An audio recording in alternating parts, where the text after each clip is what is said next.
Hello everybody, this is a brief description of your ECE 249 project number 2 for your final. So the object of this one is to create 2 activity plans to use in an inclusive program.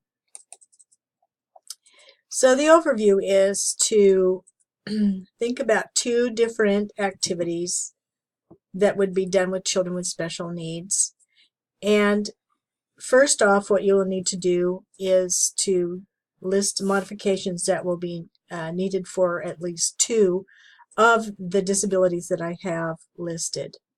If you want to add a different one, you may, but they need to be significant enough to be able to plan for.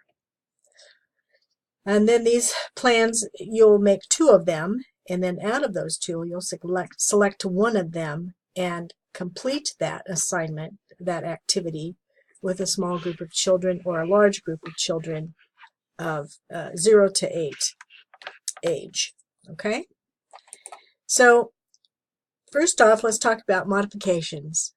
You want to make a list of the modifications that you would need to make for these 2 activities for children with special needs, and pick 2 out of the list I have. And then you want to make those modifications or talk about what you would need to make. So for that, you probably have to do a little bit of research about, in general, children with Down syndrome or children with visual impairment. And think about that in relationship to your activity, because you can't just choose modifications without having an idea of what it is that you're going to be doing. And then you want to describe those modifications completely, and so that I will understand what it is that you're talking about.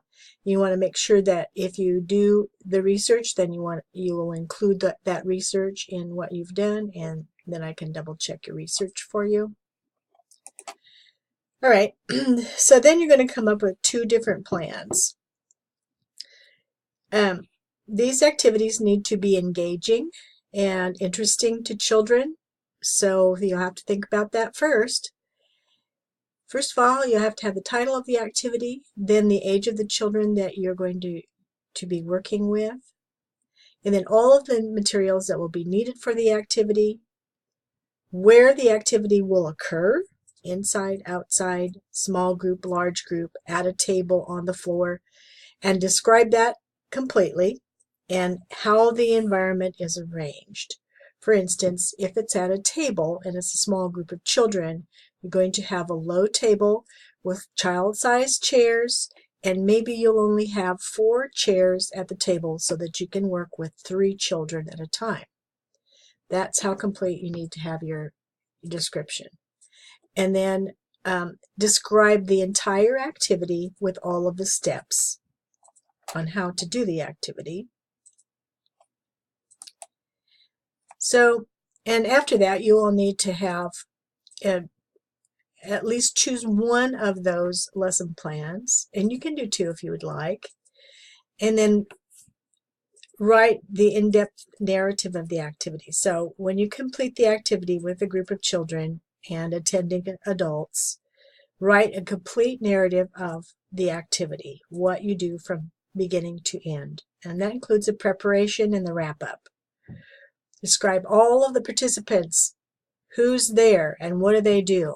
What are the supervising adults doing during this activity? Describe their actions, not just that they're standing around, but how they're engaging with children. And then provide a reflective, detailed description on how this activity went, the results of it. And then think about it, and then include any changes that you would make in the future to do this activity again based on the results. Now, during all of this time that you're doing this activity with the children, you want to keep your child with disabilities in mind. Hopefully, children with disabilities that you chose will be in this group. So think about that before you do the activity. You want to include children with disabilities in the group, and you also want to address the modifications based on those children. If not, then it kind of negates the whole purpose of the activity. So think about that ahead of time. When you write up your activities, you definitely want to make sure that there's enough information in them so that if I came in to do the activity for you, I would know what to do. So I would need the description to be clear enough for me to be able to take over and to have all the materials available and to know exactly what to do. So think about that when you write it up. And then, for finishing up, you want to make sure that you have at least 500 words in writing. More is better. Sometimes more is not better, but in this case it will be. You want to use descriptive paragraphs, not just bullet things out.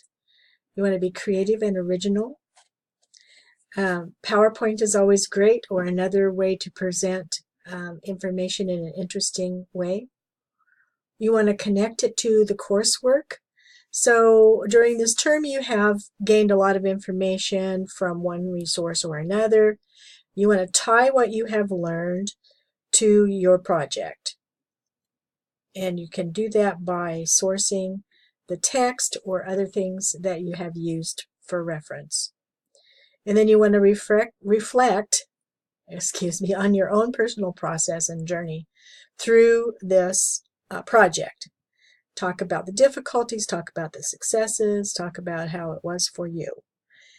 As always, you want to use correct spelling and grammar, and you want to use complete references. In the module, in the coursework online, there is a connection that tells you about how to source your work correctly. So you want to refer to that for help if you need to.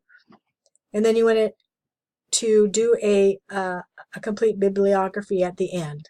So it's always great to have references in the body of your work, and when you're writing a paragraph, to write in your own words and then reference a source as backup for that.